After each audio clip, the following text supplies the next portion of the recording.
Hello, everyone. Welcome to Grid Live Wrap Up. Joe Samaniego here, along with Kobe Lambeth from the Podium Finish, Adam Lemmeries, and Ben Schneider. We have a lot to talk about, and we encourage everyone to chat room to share their opinion. I see Amber. Looks like you're sold on F1. I hear you, and we want to encourage everyone to be sure to participate.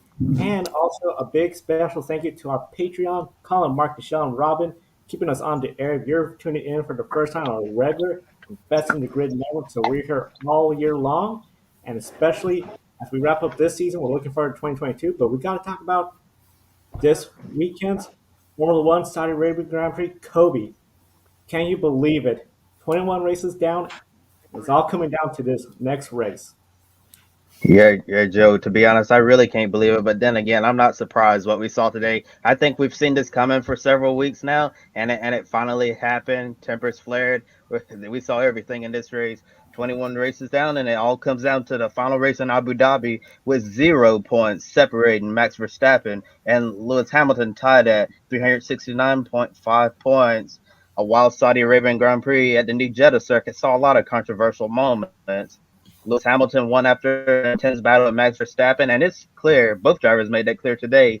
Nobody is going to be given an inch coming down to the wire. The big moment was the contact when Verstappen slowed on the track and Hamilton ran into the back of him. I think that was a real lucky escape for Lewis. That could have been a retirement and game over right there, but the stewards ended up giving Max a 5 second time penalty. Lewis and Max raced each other very aggressively all race long. And here's the first question for you guys.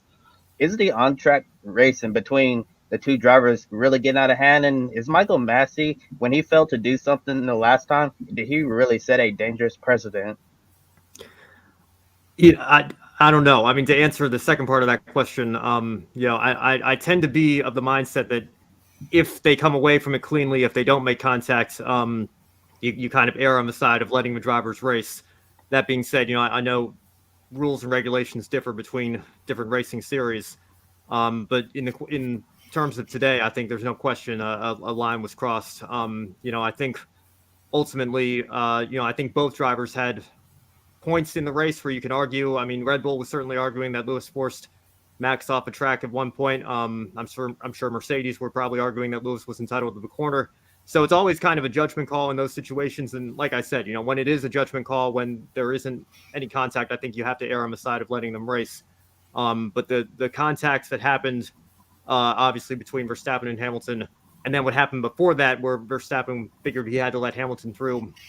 I just feel like Max is a little too overly aggressive at this moment. And I understand the situation that he's in. He's trying to hold on to a championship lead when it looks like Mercedes have a slight advantage right now.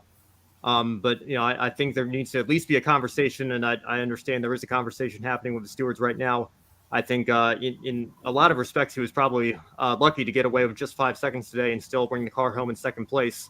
All I got to really say is, if you're a neutral fan right now, if you're a Ferrari fan or a McLaren fan, or you're a new Formula One fan who doesn't have an allegiance to a team, this is a great time to be invested in the sport because there's so much action and so much drama going on.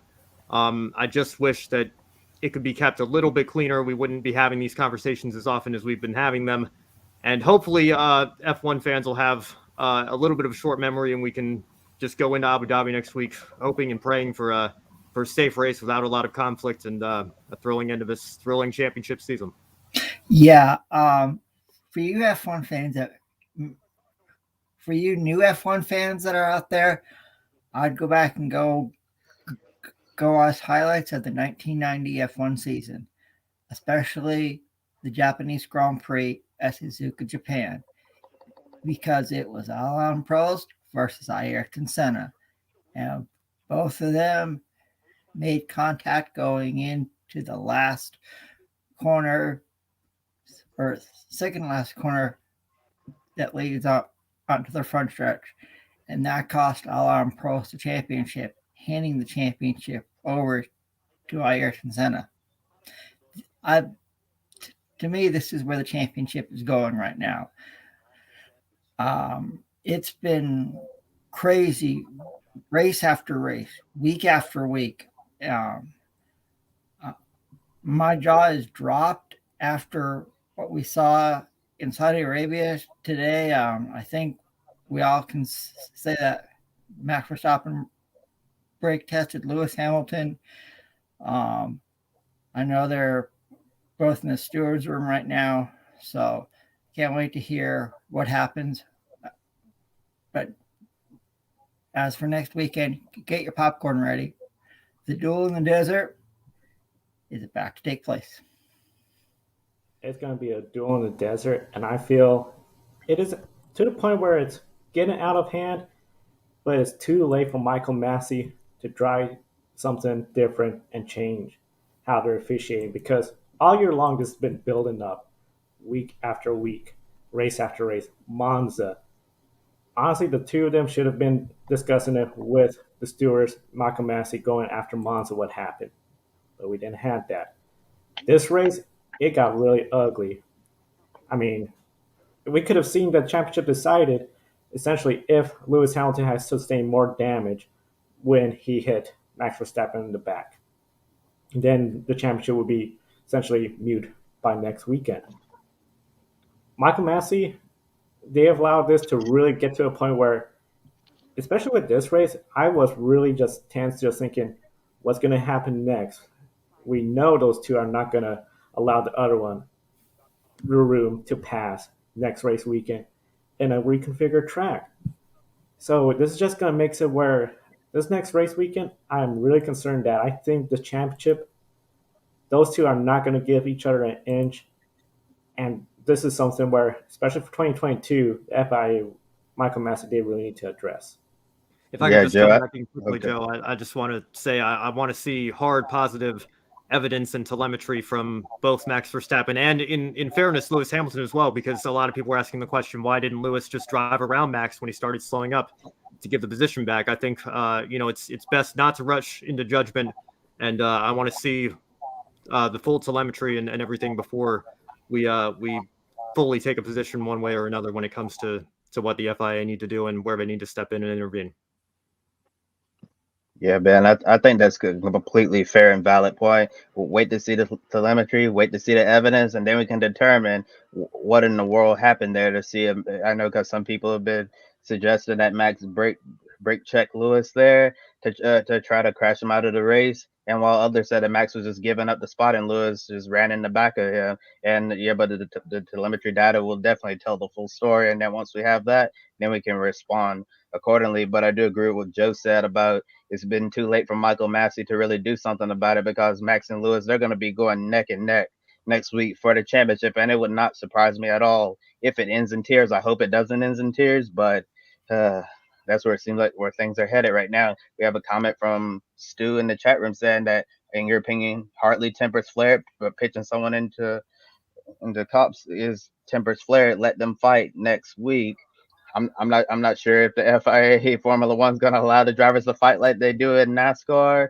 Maybe a little pushing and shoving. I remember Max Verstappen and Esteban Ocon got into a little shoving match after the race in Brazil a couple of years ago. So maybe that, but I'd be really surprised if we see a full-on brawl in Formula One with fists being thrown. And Amber says, what happens if both crash next week? I'm really glad you asked that question, Amber. We're actually going to get to that in a little bit. But if both drivers crash next week, Max Verstappen is going to become world champion because he holds the tiebreaker with most wins over Lewis Hamilton. And as I mentioned before, we've seen a lot of controversial moments in this race, including questionable officiating. So in your opinion, what was the most controversial moment of the race to you? Starting off, I say I think the most controversial moment in this race was when Max Verstappen allowed Lewis Hamilton to get around, but the way he used it, manipulating essentially where he gave him the room to get around at the DRS detection zone. So, of course, he had the DRS zone advantage in the main straight. I think this is something the FIA needs to clarify before the next race when a driver needs to give up the position. Yeah, I have to completely agree with you, Joe. I'm glad Max Verstappen gave the position back to Lewis after going in turn one, because we all know Max got a 5-second time penalty, and the officiating today was really controversial for me.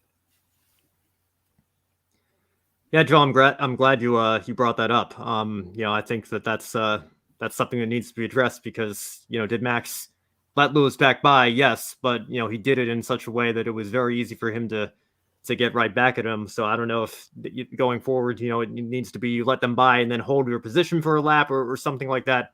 I don't know if that's the answer, but I think that's something that needs to be talked about because I think the camera panned to Toto Wolff and he just kind of smiled because Toto had a racing career himself. I think he knew exactly what Max was doing there.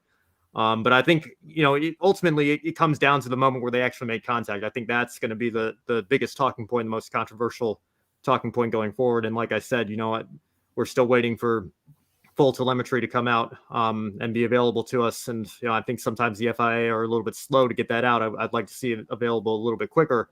But I think anytime that there actually is an incident, there is contact that could potentially alter the race. Joe, like you were mentioning, if Lewis had significant enough damage that he had to retire, Max went on to win the race. That's a championship right there, and we'd be talking about Max being the 2021 world champion right now. So I think that's something that needs to be addressed and is probably going to be the biggest talking point going forward. And there's definitely going to be a lot of talking points throughout the week leading up to this season finale. And as I just mentioned, while the championship is tied between the Mercedes and Red Bull drivers, Max Verstappen has the tiebreaker with most wins this season. That means if we see Max and Lewis collide and crash out of the race, Max wins his first world championship. Otherwise, set up to be a winner-take-all season finale with emotions and tempers reaching an absolute boiling point. Are there any concerns that Max or Lewis could pull a similar move that Adam talked about, a Senna versus Prost moment from 1990 and end the championship early with both drivers crashing out?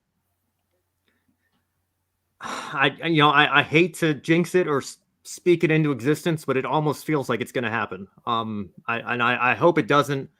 I'm with Amber there. I think the drama has certainly been amazing. I don't know what Netflix is going to do with this race. I think they might as well just re-show the race unedited and make that the Saudi Arabia episode because it had a little bit of everything. But I don't know. I mean, it almost feels like it's destiny that it's gonna come to something like that. And I want to bring this up as well. It's not unprecedented. Obviously, it happened with Michael Schumacher a couple of times. And in 1997, when he made contact with Villeneuve, obviously he had to retire from the race. Villeneuve carried on to win the world title, but then the FIA went back and disqualified Michael from the entire world championship for 1997. I just wouldn't it be what a way it would be for Lewis to win his 8th title. I hope it doesn't come to this, but what if Max Verstappen pulls a similar move on Lewis? They both go out of the race, and you think Verstappen has it on countback, but then they decide to disqualify Verstappen from the entire championship. I mean, that would just be. I would hate to see something like that happen to determine the championship after such a thrilling season that we've had, and for Lewis to win his 8th like that, I'm sure that's the last way he would want to win it too. But the way this season has gone, nothing is going to surprise me.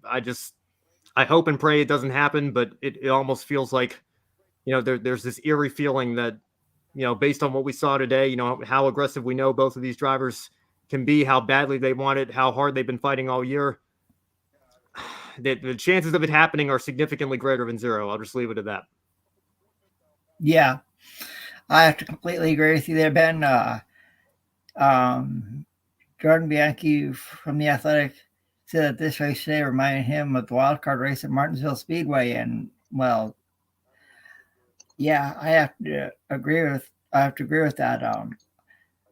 And thank you for bringing up Alan Prost versus Ayrton Senna in 1990, Kobe.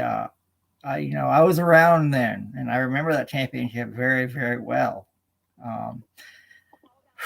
All I gotta say is, if you're not an F1 fan after this year, there's something wrong with you, because this championship has provided so much drama, so much intense moments, race after race, week after week. Grab your popcorn.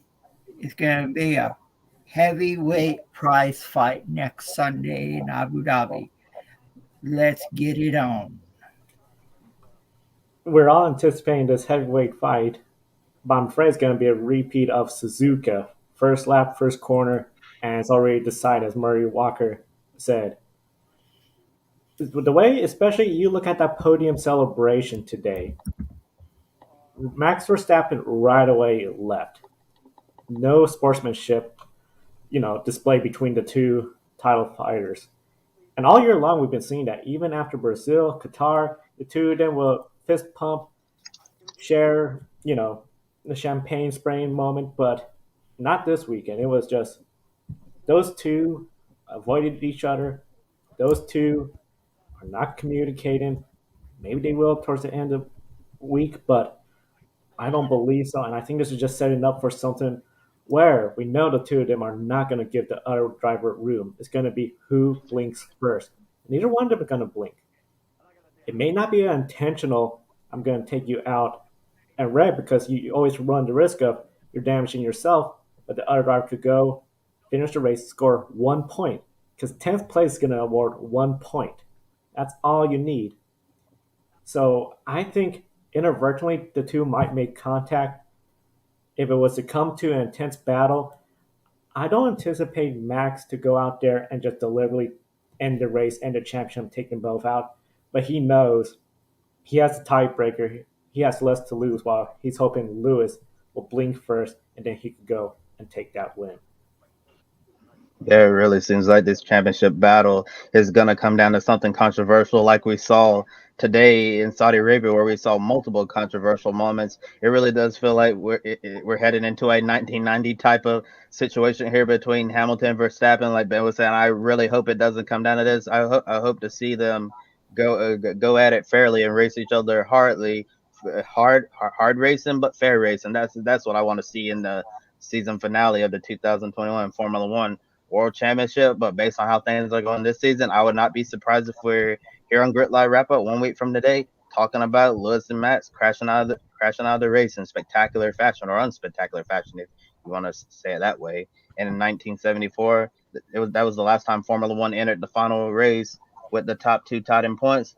It's the 30th time it's coming down to the last race. I know in modern times we're used to the Formula One World Championship getting wrapped up early, and a reconfigured Abu Dhabi Grand Prix is expected to be at least 11 seconds faster than the old layout, and the track is historically favored to Mercedes. And now all the talk leading up to the race will be the rivalry, Hamilton versus Verstappen. Did everything that happened in Saudi Arabia hype up the championship more, or did it make it a little bit more toxic because of the drama between Max and Lewis? And I'll start with Amber's question: who is better at the next track? Amber, put your money on Lewis Hamilton and Mercedes, because I think they have after what happened today in Saudi Arabia, you got to give them some momentum going into Abu Dhabi.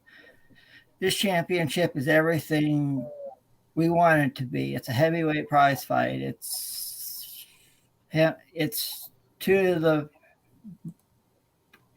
best drivers in all of motorsports going down the season finale. It's going to be probably one of the greatest races in F1 history, and this will go down as one of the greatest F1 seasons in history. And it's the last time we see this car on track that F1 is currently using, because next year F1 gets a new car. So it's going to be next weekend in Abu Dhabi. It'll be go for broke, all hands on deck, and we'll see what happens. We'll see what happens afterwards. One of the big things with Abu Dhabi, this is really unique because in the past, when Lewis Hamilton had the championship wrapped up, it seems they've done what we've seen in NASCAR before the playoffs. The championship just goes there, finishes the race, gets the points, ensure he has the championship, all done.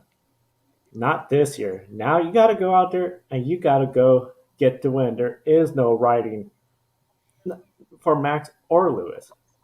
So I think Max won this race last year. The Mercedes are looking better. I think at the end, I would have to give that upper hand to Lewis just because of the experience of being in championship deciding moments. I mean, we can't forget Brazil, where Timo Glock slow on that last corner, last lap, and Lewis Hamilton got the championship. But when it comes to this championship, I feel it is getting to that toxic level because we're not talking about two drivers that are going to race each other hard, give each other a little bit of space. We're talking about two drivers that have contacted, collided. They're not giving room today. I mean, I've never seen something like this where the FIA was essentially just trying to mediate in between, asking, will you accept this penalty? Will you not accept this penalty? This was just something else. And it just part, I think, of the drama of this unique championship season that we're having. And it is really building up. But I think the big thing at the end, when it comes to the championship, we're going to be talking about this for a long time. If you've just seen the movie Rush, the 1976 F1 season, I would love to see this be turned into a movie, but I'm hoping it's not some time where we have to wait 30 plus years like we did for Rush. Yeah, Joe, I'm glad you brought that up. I wasn't sure if I was watching Formula One racing or like an episode of Deal or No Deal, where you were hearing the FIA over the radio asking, like, well, this is the offer. It was like the bank offer on Deal or No Deal. Like, do you accept these terms or going back to this position? It was all.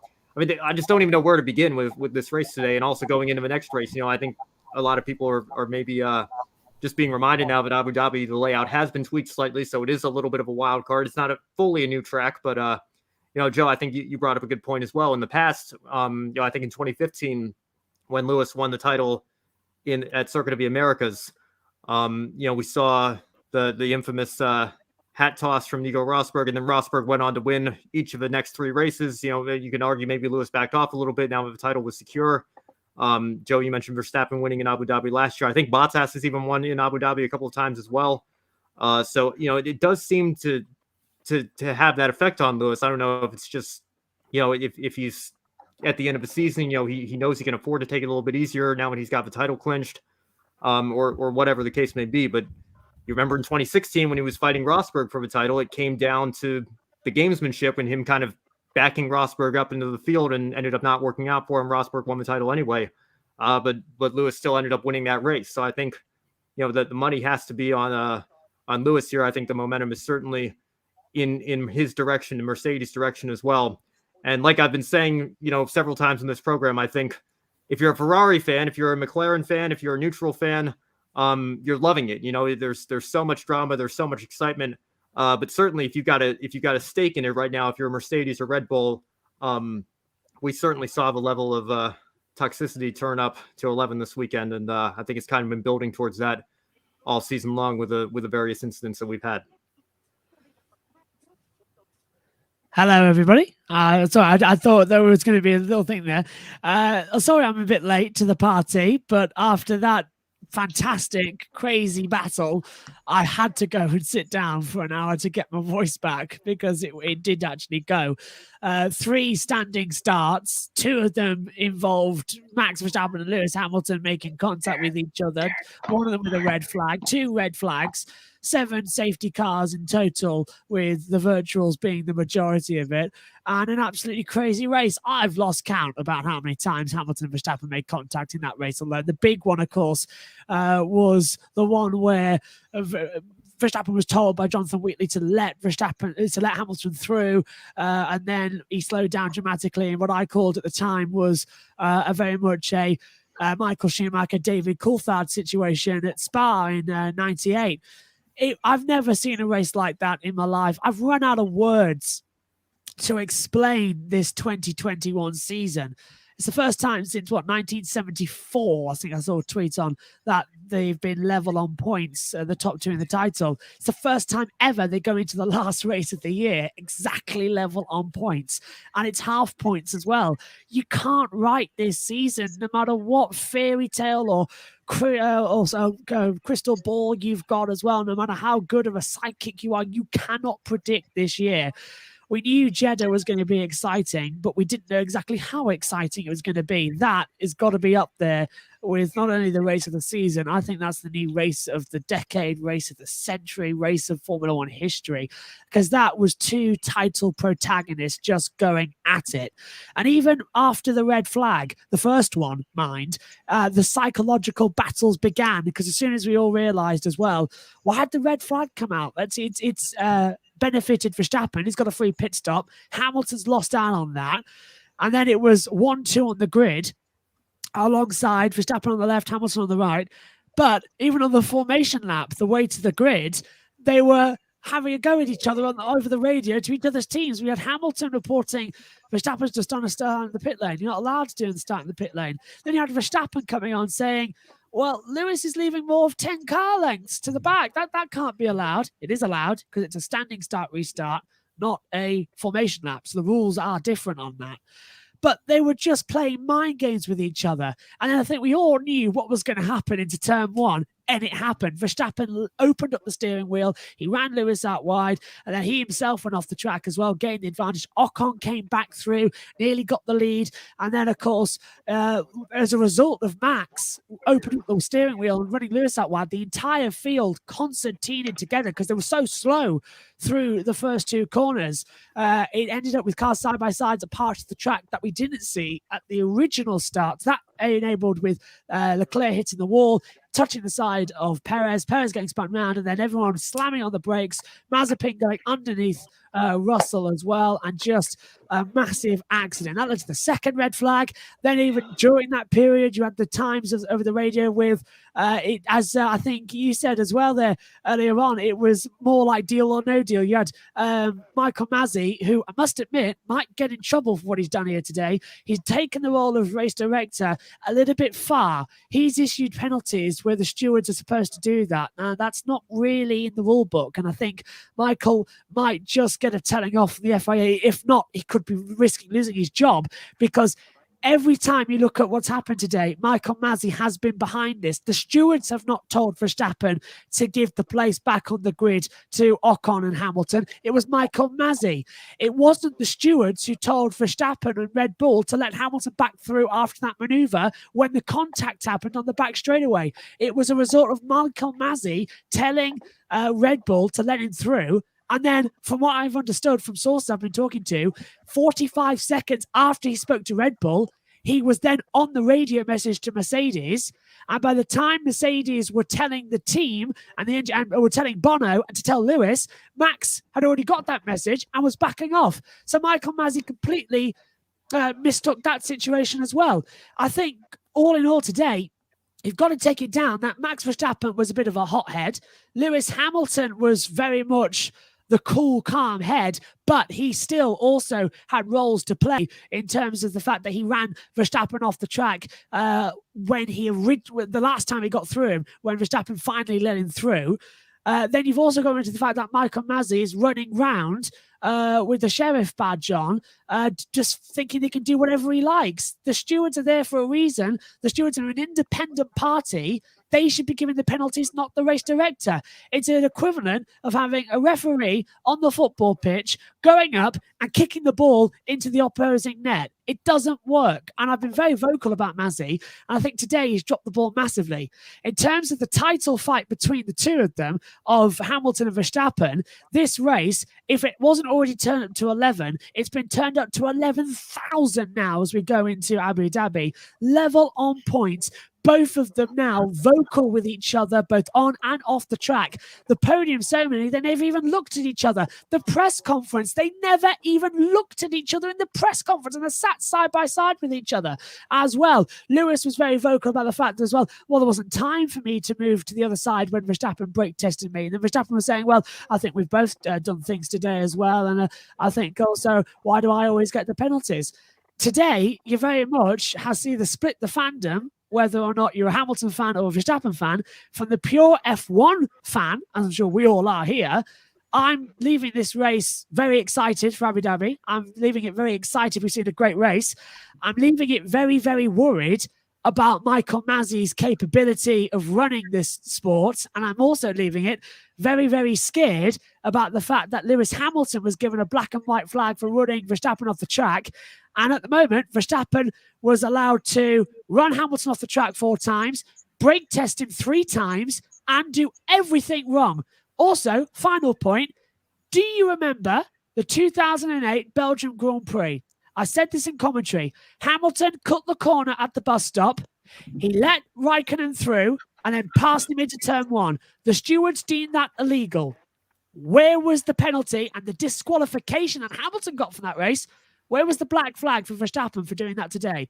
Inconsistency once again. And honestly, the FIA, this is a very dark day for them because they've lost control of the sport.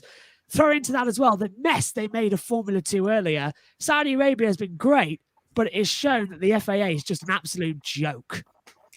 Yeah, I think, Josh, to just bounce off of that, I think F2 certainly had their version of Spa today with what we saw in the F1 race there this year. I think that's probably all the drama that we're talking about now in the F1 race. That's the best thing that could have happened to Formula 2 today. You know, everybody's, that was my whole Twitter timeline after that race, only getting a handful of laps in and having to delay the start. We could probably do a whole show on that race as well. But I think obviously all the attention now is focused on the main series in Formula 1. But certainly no shortage of drama anywhere today. Yeah, there's definitely no shortage of things to talk about. Saudi Arabia gave us an entire list of things to talk about. If we had enough time to talk about everything that happened in Saudi Arabia, it would probably last as long as the Bachelor's 1000 day yesterday. Because it's just really crazy everything that's going on. I have a comment from Amber in the chat room saying you thought Sergio Perez's crash was going to be bigger like Talladega. Yeah, when I saw Checo get turned around, I thought there was going to be a massive pile. We got really lucky. It was just only a few cars, and really happy that Sergio was able to get out. Also, George Russell and Nikita Mazepin as well, because that was a big hit into the back of the Williams. And yes, Josh, agree with everything you're saying. A lot of criticism, lots of frustration and anger directed towards Michael Massey. I'm sure a lot of Formula One fans feel after whatever today's race was, I'm sure a lot of them really miss Charlie Whiting right now because Michael Massey. After today, I'm not really sure what his future is going to be in the sport, because it really seemed like you said, they completely lost control of what's going on. And Josh, we talked about the racing getting borderline out of hand and controversial before you got here. And as you were calling the race live on your YouTube channel, what was your perspective of everything as will happen in real time? An absolute mess. I couldn't believe everything that was happening. There was several instances today where I thought we're going to have to stop the race. It didn't. The long virtual safety car after Fernando Alonso's radio that the track was a mess. I was looking at the driver tracker and thinking, there's cars in every single sector of this track. They're still going quite quick. And I thought, how on earth are you cleaning this track up safely, without anything? I'm looking at Michael Massey actually right this second. He's speaking with Ross Brawn on Sky F1 right now on Ted's Notebook. He's talking with Ross Brawn now. Ross Brawn's looked like he's getting ready to pack and go home. Michael Massey's now being taken away back to the race control. He's on the phone to someone now. So maybe we'll be getting close to a steward's decision soon as well about this Verstappen incident, because he's been taken to the stewards. I was surprised, actually, that long virtual safety car period, it should have been either a full safety car or what I was calling in the race for was a red flag, because Baku 2017 proved that you need to clean the track up in order not to have big accidents. This is the fastest street circuit we've ever been to. There should have been a red flag there. The drivers also worried me today a little bit. It seemed like a free-for-all for everybody. We had Raikkonen battling up the inside of Vettel and making contact. We had Tsunoda T-boning the side of Vettel as well today. All those incidents resulted in Vettel retiring. Tsunoda got a 5-second penalty. Raikkonen got off scot-free, as far as I can tell at the moment. So where's the consistency in that? It's been all over the place today.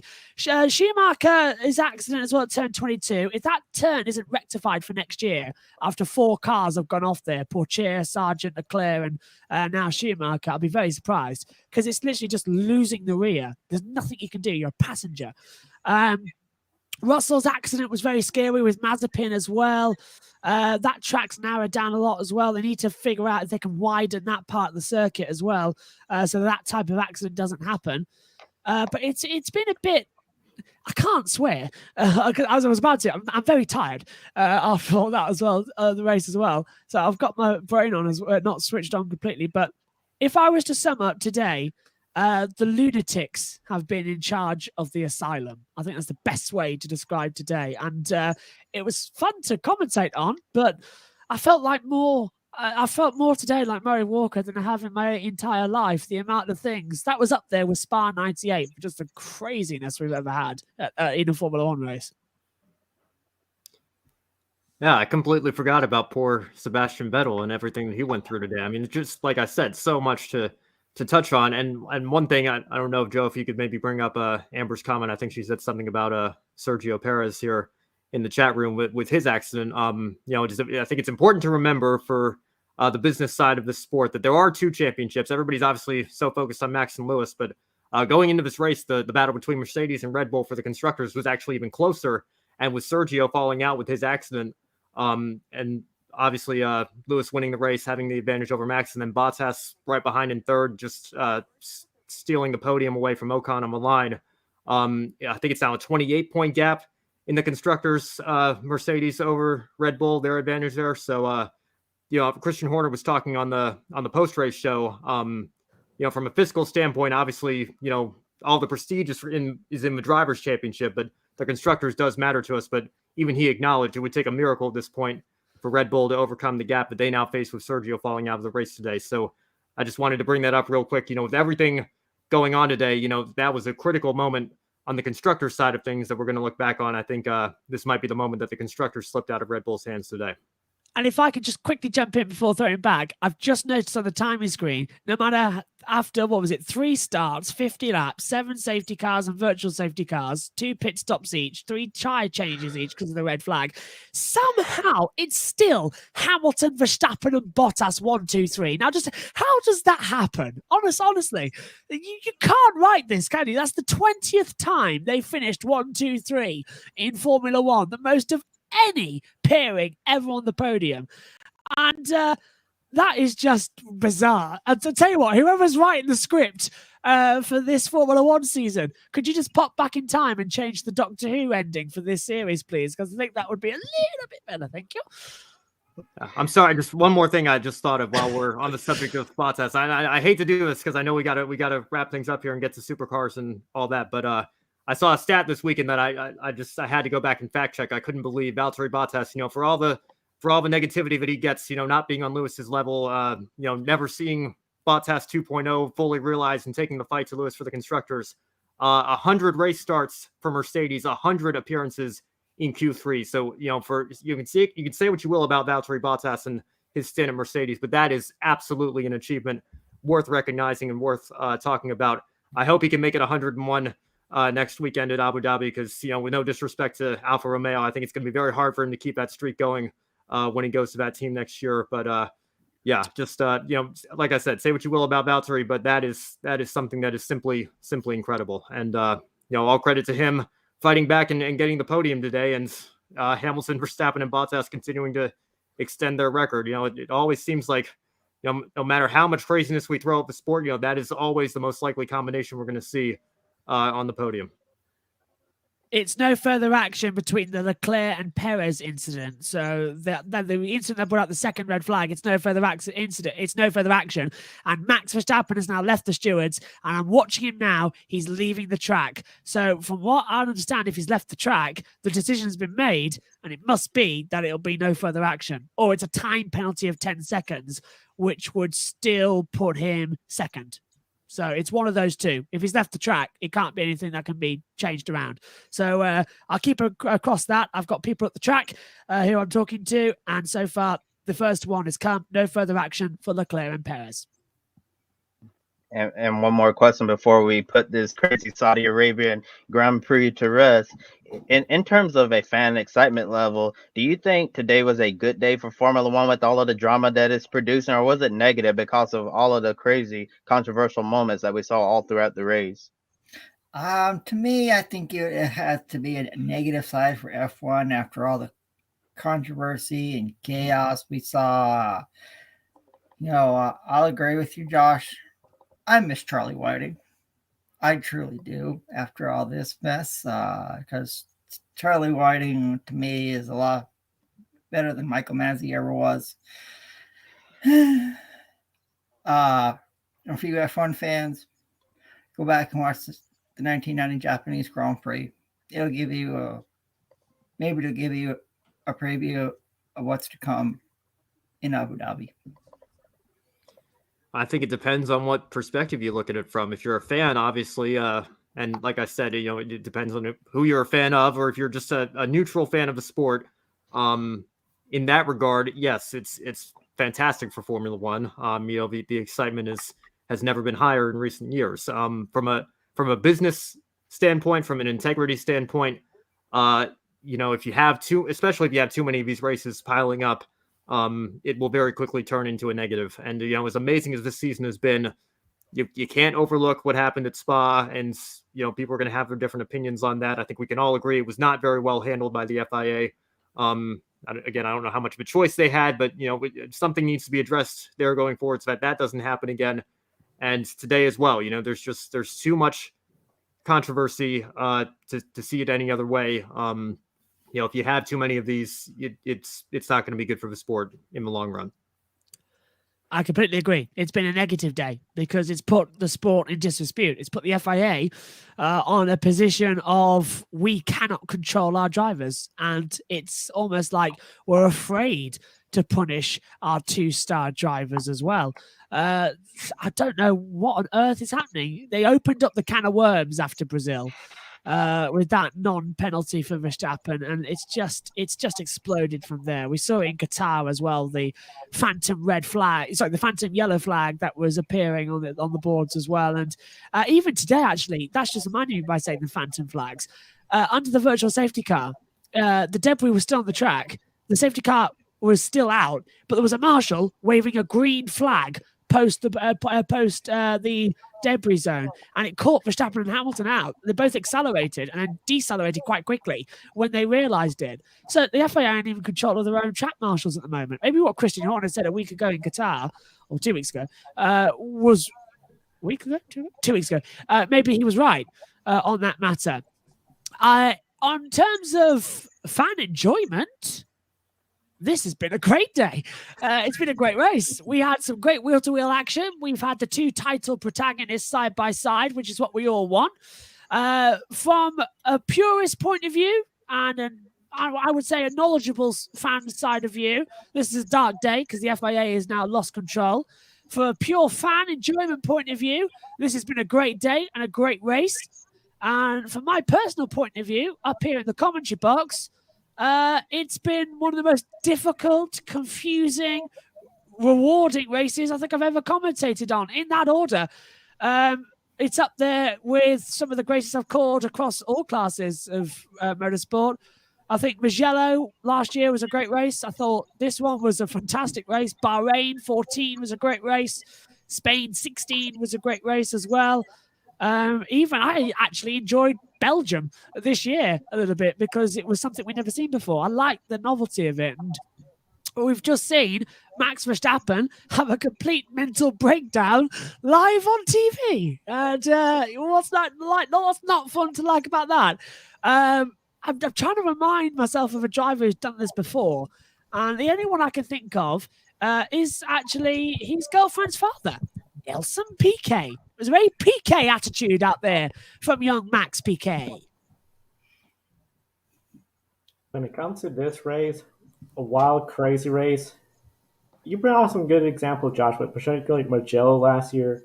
Baku always seems to be a crazy track, and I think if you have one crazy race where you have all the chaos, the mayhem that goes along with it, and the fans talking, I think in a way that's healthy, but not if that's every single race. I mean, you look at NASCAR Talladega, everybody knows that's going to be a crazy post-race discussion. It's usually a lot of people talking about that race all week long. However, with this race, and I think you brought up some good points, especially with Michael Masi, we got to remember, for a while, people were very critical of him on the way they were doing some of the stuff, like having a crane out there or a tractor to remove a vehicle, and there was just no yellow flags.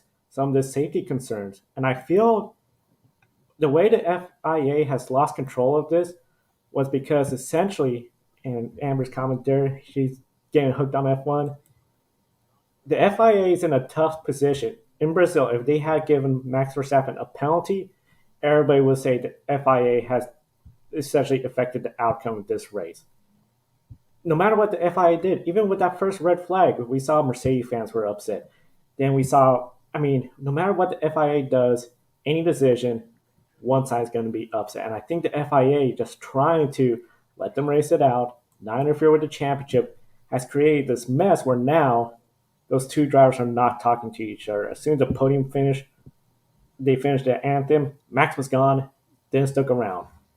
It's getting really heated, really ugly, and I just think this has all just been building up. It's to the point where the excitement and everything just feels like Talladega, but not for the right reasons. Not because of hard, crazy, intense racing, but just more drivers. It's getting personal, and the FIA not exactly sure how to handle it. If I could just add quick to that red flag, the first one, I was up in the comms box, and I've got, as you know, multiple data screens, and it never told us why the red flag was out. And we had to find out from Ted Kravitz, who was in the pit lane for Sky, saying that it was a puncture to the Tech Pro barrier. And that's the reason the red flag came out. But why wasn't it told why wasn't it informed to the teams or the drivers? Hamilton didn't know. He was requesting what exactly happened. As well, he was screaming at Bono to find out. Even the teams didn't know why the race was stopped. It was a very strange decision to put out the red flag. I think in future we should go down the route of what MotoGP do. Every single time a red flag comes out in MotoGP, a little ticker comes up at the bottom and it says, race stopped due to track conditions at turn 7, or race is red flagged because Tech Pro barrier needs to be repaired. The air fences they've got there. We need that type of information from the stewards, because otherwise it just leads to confusions. I did think at one point, did they need to take Mick to the hospital in the medical helicopter? And that's the reason the race has stopped.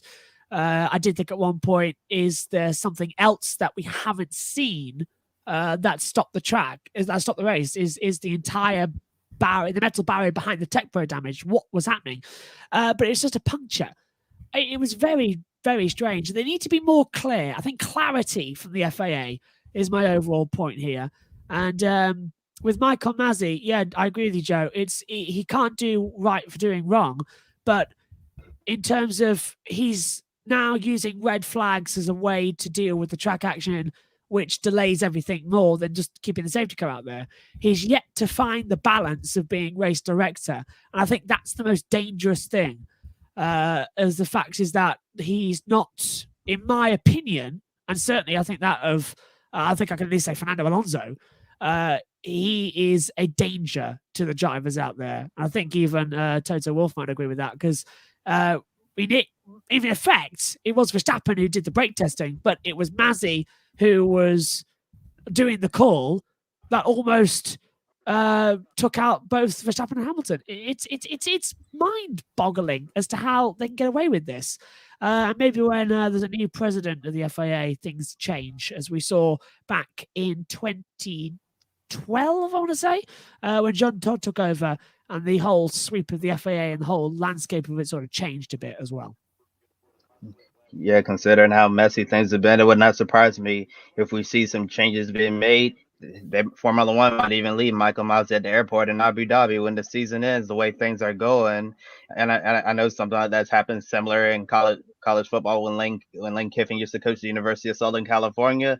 He was left at the airport after he got fired. It was a really, really messy situation. And Josh Play says in the chat room, was definitely a messy race on the FIA. So I think everybody can agree on that, no matter what side you're on, whether you're a Lewis or Max fan. I think you can agree it was a really messy day, and I guess what I'm going to say is a black eye for officiating today in Formula One. And some other notable things that happened: Charles Leclerc passed Lando Norris in the points for 5th place. Antonio Giovinazzi, his second to last race with Alfa Romeo in F1, got a points finish, 9th place. A great day for Italian Jesus, who's going to be moving on to Formula E after Abu Dhabi next weekend. And the next race weekend going to be extremely intense, an intense week. ahead building up to the season-ending Abu Dhabi Grand Prix at the Yas Marina circuit. Want to remind all of our viewers, be sure to like and subscribe to Grid Network because we're going to have you covered. And while Saudi Arabia was really crazy, a lot of drama, the supercars race, the iconic Bathurst 1000, it definitely lived up to the hype.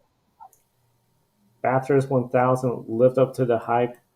I mean, this just made it where that set the tone for the weekend. And boy, Formula One really took it to the next level because as a race fan, it was a race weekend I will always remember. What's crazy, the stat book, it'll show Chaz Monster and Lee Halpert, they dominated the race.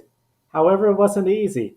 Punctured tire, we were hearing the throbbing noise from the punctured tire, and we thought maybe it was mechanical. Nope, just a tire, but they were down in 12th place, and they did a heroic drive to go from 12th place all the way up towards the top half of the field. And then after one of the strangest thing, a chitna, a small animal, which is looks like a platypus and a porcupine combined, crossing the track brought out the second caution flag. Now this is significant. The first 50 laps, one caution flag, that was it. This looked like it was going to be a record fast race, but this one, it changed everything. But I got to start with you, Kobe. Without the second caution flag, do you believe Chaz Monster and that 25 car were still going to get themselves in position to win? Because they were just brutally fast. Oh yeah, Lee Holsworth and Chaz Mostert would have definitely gotten back up there, even with that costume for the animal. At the time, that I thought it was a porcupine. That's what it looked like. And then I looked it up. And I'm like, wow, that's not a porcupine. And we also saw an albino kangaroo as well. So we've seen a lot of animals over the years. Whether you're watching the Bathurst 1000 or the Bathurst 12R, because there's a lot of Australian animals roaming around Mount Panorama. But I was really surprised by the pace Chaz Mostert and Lee Holtz were put on during the race. I mean, they were the fastest all week in practice, fastest in qualifying. I thought it was gonna be a little bit closer, more competitive in terms of competition, but that number 25 Walkinshaw Andretti United Holden Commodore was definitely the best car all weekend, and the best car won the race. It was just a spectacular performance by Holsworth and Mostert, and I think for Lee Holsworth, this I said it last night on Twitter while I was live tweeting the race. Holsworth is showing why he should still be racing full time in supercars, and he shouldn't be a co-driver at the Bathurst 1000. He should still be on a high quality ride running for the Repco Supercars Championship full time. Yeah, I have to completely agree with you, Kobe. Lee Holsworth deserves a full-time ride in the Repco Supercar Championship. We saw that all race long, and Chaz Mostert had an incredible drive.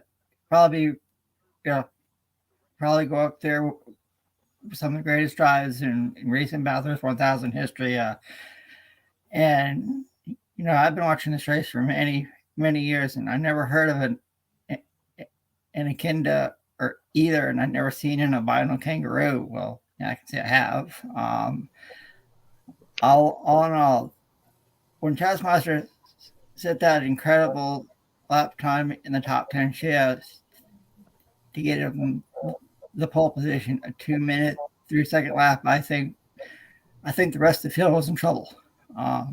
Even though I did pick Craig Lyons, Jamie Cup to win, I believe they finished fourth. So, it wasn't the way that Jamie wanted to end his full-time career, but that 25 car had pace all night long.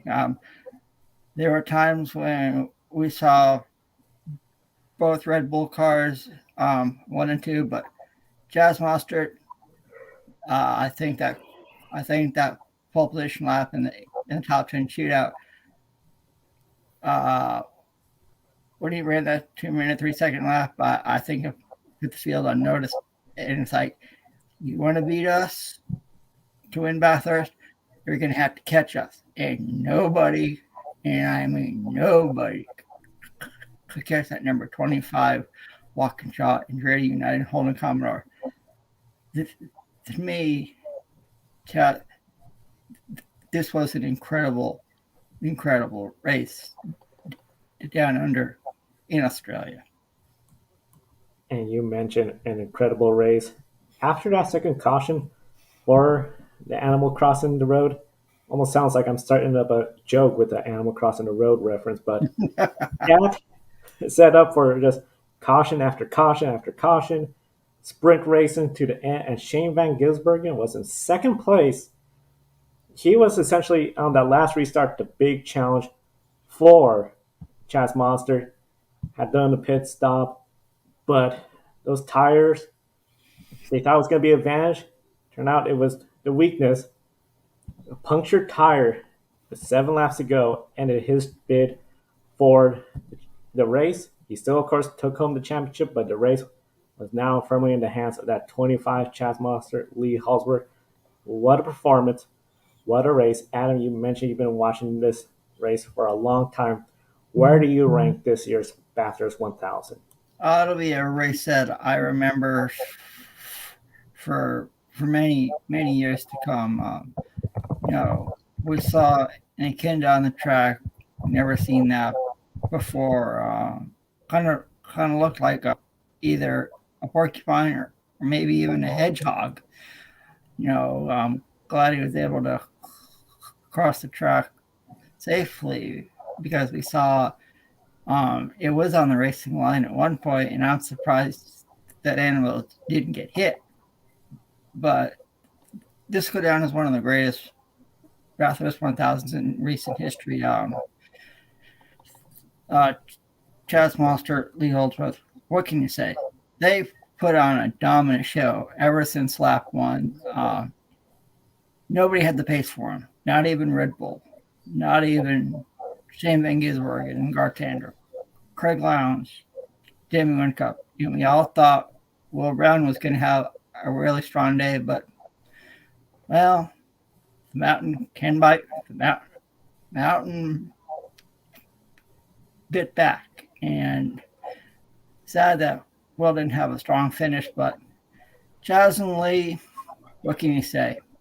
Lee Holdsworth, even I tweeted out on my Twitter page when I was watching the race, Lee Holdsworth definitely deserves a full-time ride in Repco Supercross Championship in the near future, and I believe he will get it and, come out and prove that this co-driver session with Chaz Monster was no fluke. And one thing I do want to point out when it comes to this race, of course, there are co-drivers. Lee Halsworth, compared to the other co-drivers, maybe with the exception of Garth Tander, he was there much longer, almost doing just about 70 laps, where others, as soon as they met the minimum, they were swapped out. Before we go to the grid ranking, we understand Joshua has an update on the Formula 2 drivers that were involved in that scary crash in the start of the race. I do. Theo Pocher has put a tweet out while we've been on air. He says, "Hey everyone, just wanted to tell you that I'm globally fine. For the moment, I don't know if it's already the end of the season for me, but the most important is not that. That was a really big one, and Enzo is injured. I wish him the best recovery possible." And I've been talking to some of the journalists who are at the track right now. One Brazilian reporter who is side by side on the track as well. When the accident happened, she says that she saw Enzo was walking away gingerly, and the report that she's getting from the hospital, and she's just texted me over, is the fact that it's a suspected broken ankle for Enzo Fittipaldi. That's unofficial at the time. We're expecting an official announcement tomorrow morning from the team, but if that's just a broken ankle, then that is unfortunately the best possible news after a 72G impact. And Max Verstappen has just tweeted as well when you came to me. So I'm just getting up on the iPad, so give me just a second because it was retweeted. Max says, "Where to start? We finished second after an eventful race, and a lot of things happened that I don't fully agree with. I went for it on track and gave it my all. Thanks to all the fans for supporting me and voting me driver of the day. On to Abu Dhabi." And he's put the hashtag keep pushing as well. To put into that as well, it's very close out there. And from what I can tell, it's going to be a no further action for Verstappen. That's what the rumor is going around the paddock. Expect that announcement to come in the next 15 minutes while they get the final classification sorted. A lot going on, and of course, be sure to follow all of us on social media for all the latest news and updates. And one of the big things during the Bathurst 1000 yesterday, that dramatic end also delivered a dramatic lead change in the grid ranking world championships. Shane Van Gisbergen needed to finish third or better. He was in second place. He was in the top three. 7 laps ago, that tire went down, and the big shock, he fell down to 18th place, finished 18th, and this handed the grid ranking world championship to Sebastian Ogier.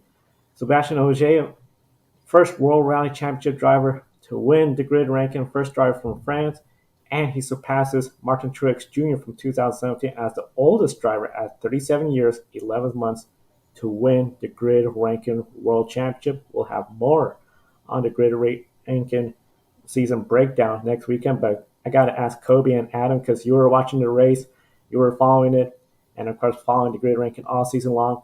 What was your reaction as you saw Shane Van Gisbergen in second place start slowing down, then getting past for second, third, and realizing the grid ranking was slipping away?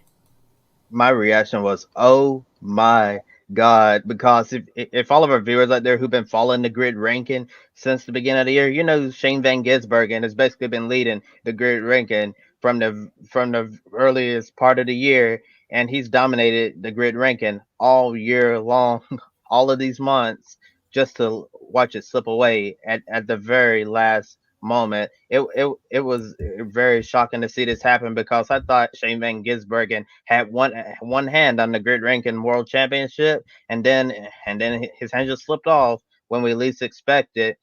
I thought Shane definitely had the pace to finish. I believe as he said, third or better to get the world championship, considering how strong he's been all year and the consistency he's shown. And then in the closing laps of the race, I saw him fading. Then they were saying he has a tire going down. I was like, oh wow, because that was something I did not see coming at all. I was expecting SVG to complete the year sweep and get the grid ranking world championship, and I'm very surprised that Sebastian Ogier was able to do it. And Joe, I know we talked a little bit about this last night, where the last race that got canceled at Sydney Motorsports Park because of rain ended up hurting Shane Van Gisbergen, because things could have potentially, well, I'm sure you can answer this better than I can. I'm sure things maybe could have been differently if he would have had that race. And then we also talked about Sebastian Ogier World Rally Championship, how having less championship events in that series actually helped Ogier win the championship. So I'm wondering if that's something we're gonna have to look at the grid ranking moving forward. Yeah, also that SVG could wrap up would have, could have, should have wrapped up the Good Ranking World Championships. Since I am the supercars expert here on the show, but I couldn't believe it either. SVG was in the top, at least the top five all race long during the Bathurst 1000, and a tire puncture cost him, and he ended up having a top 15 finish. I truly thought Shane Van Gisbergen would have, should have had the Grid Ranking World Championship. But hey, I mean, at least he can say he is the Repco Supercars champion going into next year. But I will say congratulations to Sebastian Ogier. An incredible year in the World Rally Championship, and what a very successful driver he is, competing in all form. He has to go through different elements all season long: snow, ice, rain, go through mud. He races on tarmac. He races, all over the world, and what he does is incredible. So hats off to Sebastian Ogier for winning the Grid Ranking World Championship. Definitely, I was with Kobe when it came to, oh my God, I couldn't believe it. And you bring up a really interesting point. When Supercars had 6 races left, Shane Van Gisbergen could have claimed it with 3 race wins. we all felt that was easily done. But with that one race being canceled right before, it still counted as a start, but nobody scored points. So Shane Van Gisbergen lost points. And of course, the World Rally Championship, originally a 14 race season, down to 2. Way things could have been different. Definitely something maybe long-term grid ranking will look at adjusting when events are canceled and so on. But definitely it was both of them spectacular season in their respective. And of course now Shane Van Gisbergen joins Lewis Hamilton, Marc Marquez, and Martin Truex Jr. as grid ranking world champions. And of course we'll have more next week on it. So now it's time for us to get towards our one shining moment. That's right, Joe. It's been a crazy weekend of motorsports action from across the globe. We saw a crazy finish at the Snowball Derby late model stock car race in F5 Flag Speedway in Pensacola, Florida. A crazy race down under at the Bathurst 1000. An even crazier and controversial race in Saudi Arabia at the F1 Saudi Arabian Grand Prix. So I'll start with you, Ben. After all this motorsports drama across the world, what's your grid one shining moment? Well, if you can forgive me, I've got 2, but I think maybe that's going to be forgiven on such a dramatic weekend here. I first want to bring up Kevin Harvick getting a chance to bury the hatchet with Dale Earnhardt Jr. on the Dale Jr. download. I thought it was so great to see the two of them kind of set an example for the rest of us. A couple of drivers that had some comments that were publicized and weren't so flattering about each other several years back, getting a chance to man up, sit down, and talk about their differences and restart their friendship. And obviously, Harvick has a very special connection with the Earnhardt family. I've been wanting to see him on the podcast for a long time, and it was great to finally see that moment realized this weekend. I encourage everybody, you've got to set aside a pretty big chunk of time because the podcast is over 3 hours long, but it's certainly worth your time listening to it if you're a fan of either the Earnhardt family, Dale Jr. or Kevin Harvick. Certainly worth your time there. And I also want to give a shout out. I don't know how many people caught it in the post-race interviews on the F1 broadcast. Esteban Ocon heartbreakingly had another podium taken away from him at the very end when Bottas passed him for P3. Toto Wolff was being interviewed, and Esteban came up to Toto and shook his hand and said that was a good race and congratulated him. And I think it was very nice to see, with everything happening between Lewis and Max, Toto and Christian, in terms of fighting for a championship, that there was a very, very nice moment of sportsmanship today in Formula One. So I don't want that to go unrecognized. So hats off to Esteban Ocon. Ocon started 4th. Ricciardo started 11th. They've both made their way up the board as well. And they're both my one shining moment. They gave me so much to talk about today as well. And they were actually clean racing. Well done, Esteban Ocon, starting on pole position for the first time. At least he's got practice, actually, for when he finally does get a pole position, what it'll feel like down towards turn 1. It's an unofficial pole, of course. Going forward, Lando Norris, he had a great race. He got scuppered by that red flag because he came into the pit lane and lost track position as well. But he had a really strong start. My one shining moment, though, Valtteri Bottas, the whole weekend. 100th race for Mercedes. 100th time he's through to Q3 consecutively with the team as well. And also that fight with Esteban Ocon. He always seems to need a little bit of a boost. And Toto says, he said to him, Valtteri, go get him. Valtteri, attack, go. Like he's Toto was commanding a dog, really. But he got him. And he, right at the line, Bottas got 3rd. Great determination. It puts Mercedes in the best possible hope of getting the Constructors' Championship next time out in Abu Dhabi as well. It also helps slightly with Verstappen's issue as well, because Bottas, when he was pushing, he was also trying to go for the fastest lap. So it was trying to take it away from Verstappen. So very much he's been the team player this weekend. He'll start his 101st and last Grand Prix with Mercedes next weekend as well. But can I say also, I think the fans deserve a bit of a thank you today. They've gone through quite a lot of delays across F2 and F1 and heart flutterers with shock, heartbreak, and then emotional highs as well. It's been a difficult roller coaster. So from me to all of you, go and have a lovely cup of hot chocolate or cup of tea. Go sit down and just have a nice nap, because believe it or not, we all need it. I've got to do another show after this, so I'll go and have my shepherd's pie tea at around about what will be 11 o'clock on a Sunday evening. That's exactly. We still don't know what's happening with Verstappen either. So I've had 4 hours sleep across the last 24 hours. So where's that hashtag pray for me? It'll be a long evening.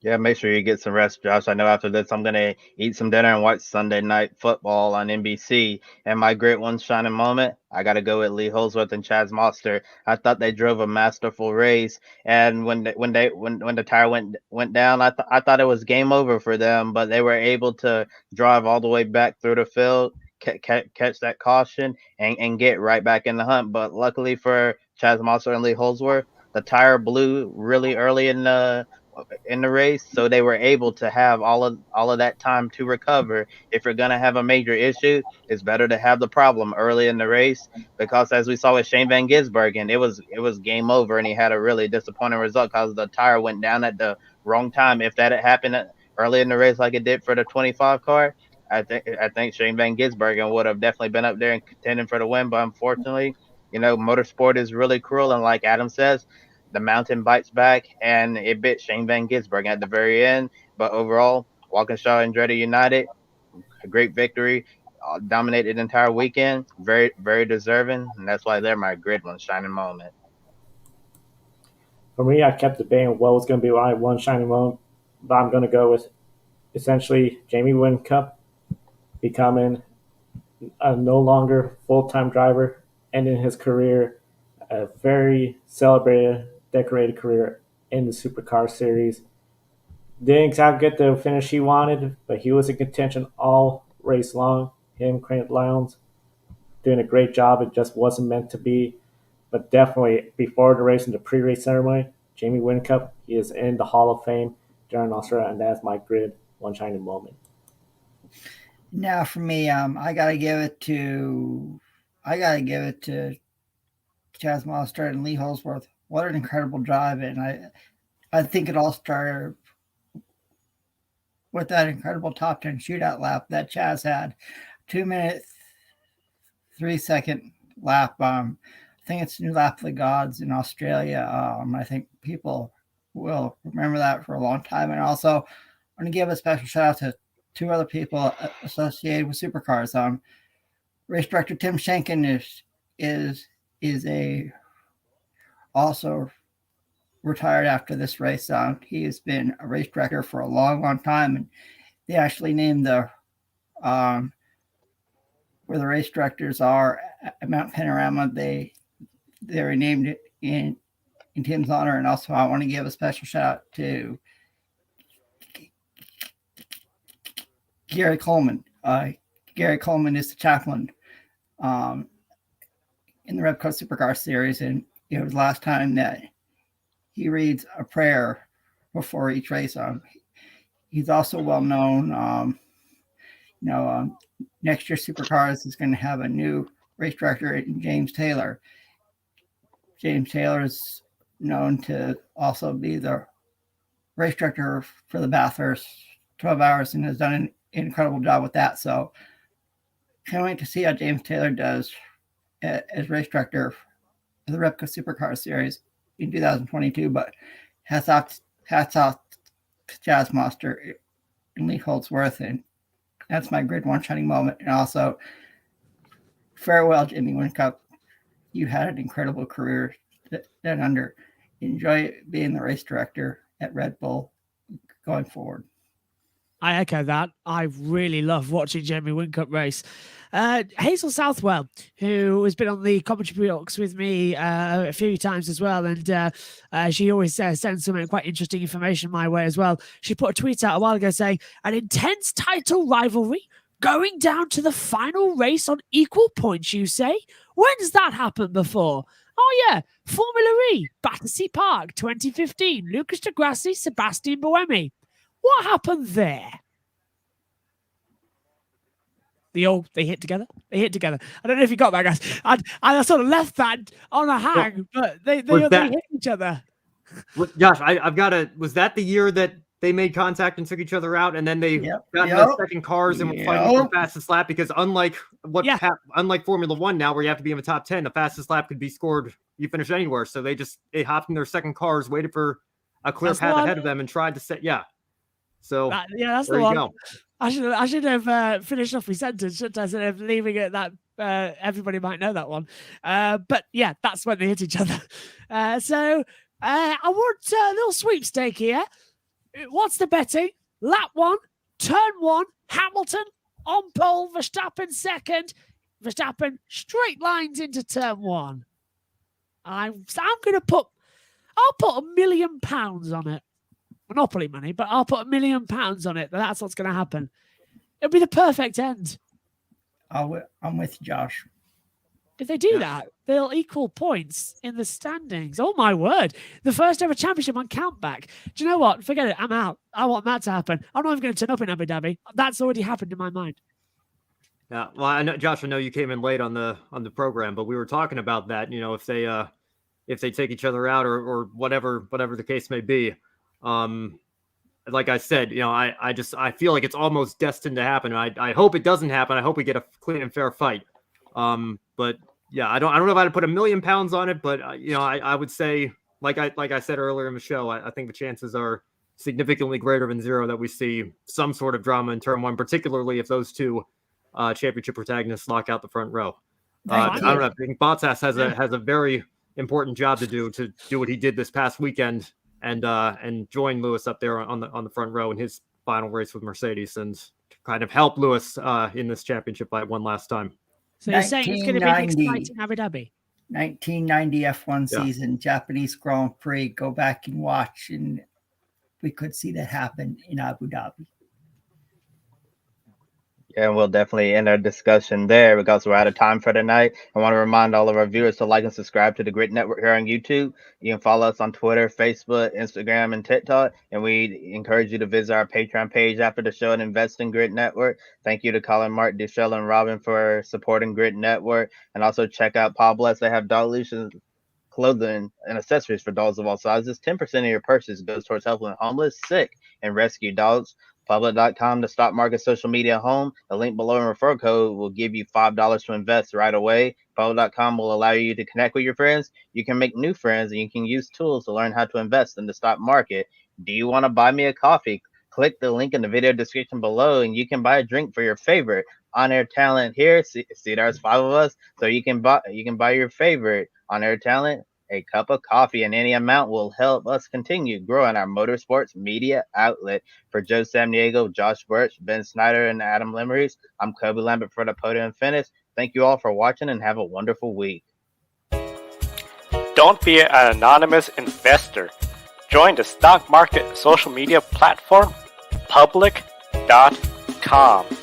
Invest any amount of money and share with friends and new friends. Discover new opportunities, such as new companies and potential business partners, and useful tools for beginners, and share your experience with friends on Public.com. Link in the video description gets you $5 for being a Grid Network viewer. Use the referral code GridNet for your free $5 to invest and start investing and networking on Public.com.